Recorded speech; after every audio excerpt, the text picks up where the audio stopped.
So I'm getting ready to watch episode 21 of season 3 of Attack on Titan. And in episode 20, we learn so much about this Attack on Titan world. Like, my head almost popped from all the information and just seeing exactly what's going on. And the idea that these Eldians are living behind walls no matter where they live, which is kind of this interesting conceit to the story. But wow, like I still haven't fully taken in all that information from 20. I got to go watch that a few more times.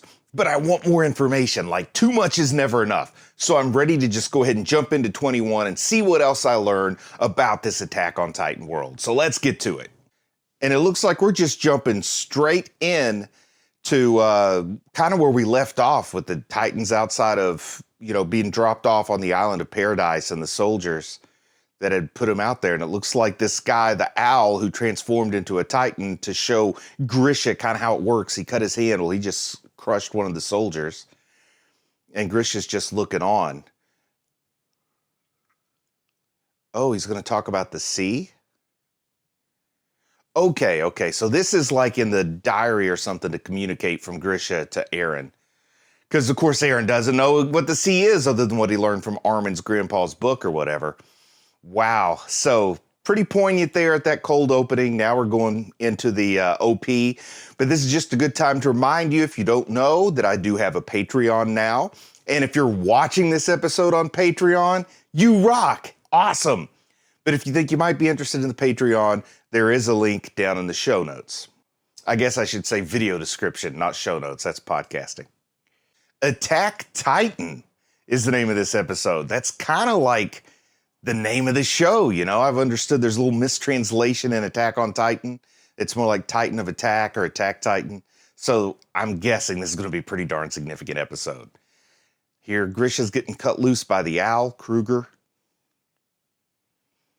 And he's asking some questions from, his first name is Eren. I kind of knew that, I'll admit. But I guess, is that the inspiration of the name for Eren Yeager? And he talked about the 9 shifters there. So I guess that's the finite number of shifters people have been talking about. Oh, wow. So they do a blood test to tell who are Eldians and who aren't. And apparently somehow the owl faked his blood test so he could get inside the military or the government. Oh, wow. This is Grisha calling himself useless. I guess we see where Eren gets that from. So when is Grisha going to become a transforming Titan, a shifter? Yeah, he's talking about his wife who became the Mom Chomp Titan. Crazy. So what's up here? Whoa, blood coming out of his gloves there? I guess they're not gloves, they're bandages. Oh, he chopped off his fingers. So they'll grow back when he becomes a Titan, of course. Maybe we're going to learn about the warrior program in this episode. Okay, let's see what Kruger has to say. He severed thousands of fingers from subjects of Ymir, made them into Titans, the fingers grow back. I wonder why they sever the fingers. I think that'll be explained. So he's entrusting Grisha with some kind of final task.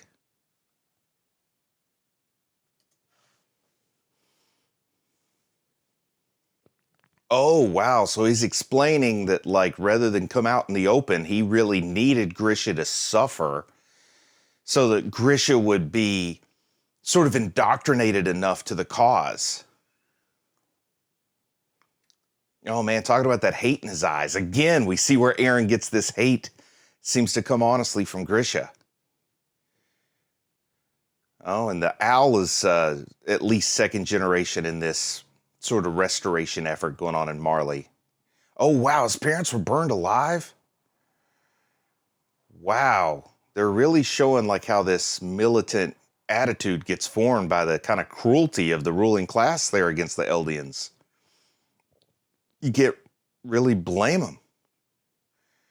Oh, man, he's talking about how kind of fruitless and useless he feels so far.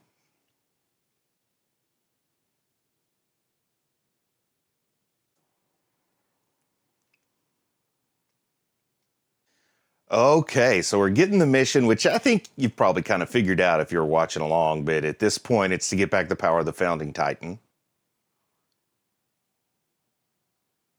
Oh, wow. So the owl is handing his Titan shifter ability directly over to Grisha. So Grisha's learning a lot in a short period of time here, and we're going to see a technique that, of course, Grisha himself will use with Eren a few years later. He's had the power for 13 years, the owl says. The curse of a mirror. So this is nice. Eren is getting all these memories that have been transferred to him by taking on his father's essence, and now he's sharing it all with Armin, who, of course, is a shifter now, too. So it's like 13 years is the length of time someone can do this. I don't quite grasp that. I'll watch it again, but it sounds like there's this finite time of 13 years to do what you're going to do. Then you got to pass on the power. I like that limitation a lot. I like that a whole lot. And that explains why the Rice family had to keep passing on the power of the Founding Titan. Oh, wow. So if one of the 9 shifters dies without passing on the power, then it sort of spontaneously appears in a baby who's born among the Eldians, or the subjects of Ymir. That's great. Wow. Wow. Wow. Eren's explaining how even like just inheriting it spontaneously because it doesn't get passed on leads to like these visions in the person that's born. I love how Eren's picking up all this Founding Titan knowledge and sharing it with us finally. So every single Eldian is connected to the coordinator, the Founding Titan. So they say the devil, but here they say it's also the god. I love this too, like with politics and religion and philosophy, 2 different approaches to the same incident. One sees it as evil, one sees it as holy. And I love what he just said there. The truth in this world is that there is no truth. And that's kind of what this show's been telling us from the beginning, right? That there is no right or wrong point of view on a lot of this. Oh, wow. So he's asking if Dina really had the royal blood. And he says she does. And I guess that explains the family resemblance to Krista, right? Oh, so he couldn't let her fall into the hands of the Marleyan government because she did have that. And he's talking about Zeke here. Oh, wow. She'd have to give birth to children for the enemy like Zeke. Oh, my goodness. I want to see where Zeke stands nowadays, because he did still think that what Grisha stood for was brainwashing. So maybe he's still on the side of the Marleyan government. Oh, wow. Show this guy. Gross, I think was his name. I like this. Even though Grisha hated him, he couldn't handle hearing the cries of his agony. But yeah, Grisha's showing some regrets here, too, about his decisions. Complex points of view from the characters. But yeah, this is the owl, Kruger, demanding Grisha stand, become a Titan, and eat him, get that power. Go do this job of getting back the power of the Founding Titan. Oh, and he's giving him that photograph with Zeke, the one we saw in the basement. The kind of quest item down in that basement more than anything. Oh, he's belittling him for not taking on this duty that he's assigning to him. Oh, he's explaining too why he picked him, because as a child he had that yearning to breathe free, so to speak, and he left the walls of the Eldian district. Oh, wow. Talking about how his family could have gone differently if he hadn't left those walls. It's his fault his sister died, and his father, he didn't get to take over his father's medical practice. He pushed that first domino that made everything else fall, and he's the reason for all the price that his family's paid. Zeke's betrayal giving him that photo that we saw in the basement. Look at the just torrent of emotion tearing through Grisha's face. Excellently animated there, his face.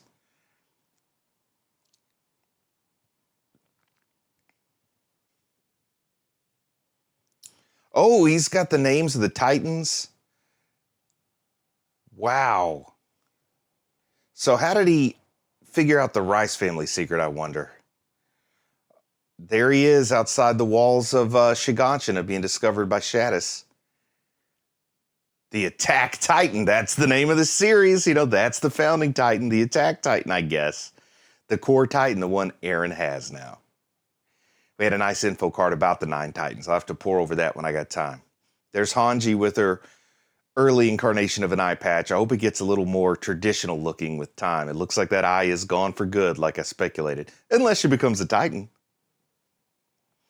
Hanji Titan. Now that would be an interesting concept. Oh, are they finally letting Eren out of his lockup for his punishment of insubordination? Oh, wow. Levi telling Hanji to cut him some slack. He's only 15. You're only 15. You don't have a rep yet. Oh, Hanji wanting to know. Levi telling him to get out of the cage. Oh, they cut his sentence short. Hanji's beratement was punishment enough. I like that. Oh, and they said they talked to Zachary, who I guess is the highest ranking governmental official outside of the Queen. I like that. Hanji's a little bit of self-effacement, calling herself a moron for letting the Armored Titan and Beast Titan get away with the mysterious duck-faced Titan. Oh, wow. Mikasa's lost some weight, he said. What's up? I wonder what that means. There's got to be something behind that. I guess her worry, she's just can't let herself eat. It's been a pretty depressing few days. I can understand that. Ooh, they're going to an audience with the Queen. Historia has come to Trost. Well, this will be a nice little reunion, I hope. I hope it doesn't go all miserably. Oh, oh, that's from Ymir. She's calling Reiner a creep. No wonder he's single. It's kind of fun. I like Ymir's attitude. I like her saucy nature. Oh, wow. Oh, Ymir's apologizing for going with Reiner and Bertolt instead of staying with Astoria. And she says she's going to be killed, but also, I mean, she'll probably have that power handed off to some mysterious other. Oh, wow. So Ymir wanted to marry Historia. I kind of thought maybe there was something along those lines, but it's nice to see it explicit. Interesting. Whoa, she touched the letter and she's getting like insight into Ymir's whole history because of that Rice family, or should I say Fritz family trait. All the paths cross at a single coordinate. I like that. The founding Titan. Yeah. Oh. Historia doesn't even understand this flash of memory she got by touching the paper. Yeah, these episodes are getting dense and not exactly subtle, but it's going to take multiple viewings to catch all this stuff. Oh, so they just want to know if there's some kind of coded secret message from Ymir to give them information about what I'll call their adversaries, though at this point it's hard to call them adversaries. Because we know everyone here, including Jean, Hanji, they're all Eldians, so they should all be on the same side. Other than the fact that the Beast Titan, Zeke, I don't know where his loyalties lie now. It's all been called into question. But of course, what somebody does as a child, you can't hold against them once they become an adult like Zeke is now. So maybe his point of view's changed, but he still seemed anti-Grisha, didn't he, when he was talking to Eren? And then, of course, I still don't know exactly how or why Reiner, Bertolt were sent as these warriors. So maybe they're working on behalf of the Marleyan government. I don't know. Yeah, nice little reunion. Not as emotional as I thought, but maybe they're just respecting her office until she tells them, like, it's okay, let's be friends for a few minutes. Let's forget I'm the queen and you're my subjects, and let's just chat. Oh, there's Sasha eating an apple. Nice to see she's choosing something with a little more fructose and a little less starch. Oh, good to see Zachary's taking a bit of time off from his favorite hobby with funnels and rectums to come talk to everybody. Wow, only 9 scouts alive, 199 dead. Wow. High casualty rate on that mission. Yeah. And they're going to kind of, I guess, get the queen briefed on what's going on, which is cool when your queen's a former scout. Or maybe still a scout. Like maybe you're never a former scout. And Hanji giving the report. They got the Colossal Titan's powers. They got Wall Maria. Looks like they're making progress. Oh, wow. So now she's talking about the complexity by knowing the true identity of the enemies. A civilization, not just random wanderers out there. Oh, so they're sharing the information about the Eldians here with the whole government body. Oh, and she's talking about how there's this goal to, I guess you could say, extinguish this genocide against the Eldians, or at least the ones in Paradise or Paradis. Yeah, they're talking about Lord Rice won't fight. That's part of this whole trick, was to try to keep people in there so that they'll be safe from the Marleyans, really, not the Titans. Interesting. Talking about, the Rice family's submission, basically, just keeping themselves as prisoners of their own device so that they don't have to face the Marleyans, and they have this brief time of peace after this great Titan war, of course. Yeah. That was a strategy that worked too, making everybody think they were the last of humanity and there's no reason to go looking for anybody else.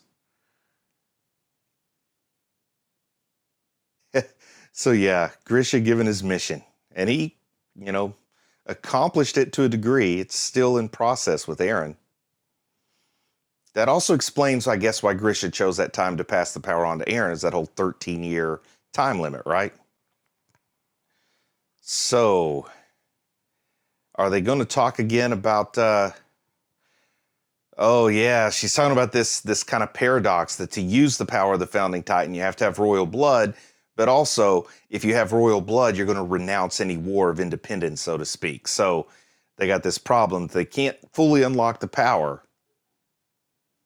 So they're going to make the most out of Eren, I guess, because Eren did wield some of the power, not the memory-related power, but the coordinate power. So maybe he's going to explore what made it work. Maybe, was it because it was his stepmom? I don't know. I mean, not his stepmom. I don't know what you call Dina's relationship to Eren. Oh, now he's having memories of who that was. See, wondering if he feeds himself to the mom chomp? Oh, goodness. Because Eren's always willing to sacrifice himself unnecessarily. He sees the family resemblance with Astoria there, finally.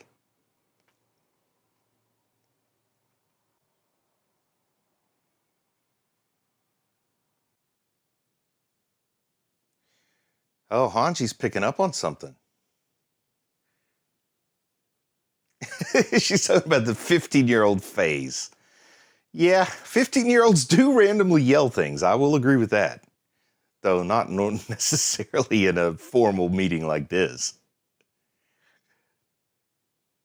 Oh, he realizes he hasn't told anybody that he understands the identity of Mom Chomp, Zeke's mother. Probably Historia's cousin or something. Oh, so he thinks that's the secret. When he makes contact with someone from the royal blood that's a Titan, then it works. So they're going to talk about turning Historia into a regular Titan. He doesn't want that to happen, so he's keeping it a secret, even though he thinks he's figured it out. I kind of admire that. Like, I'm on Eren's side here, even though it doesn't make sense. Oh, wow. So Grisha's following the owl's instructions. Go in, get married, have a family, all that stuff.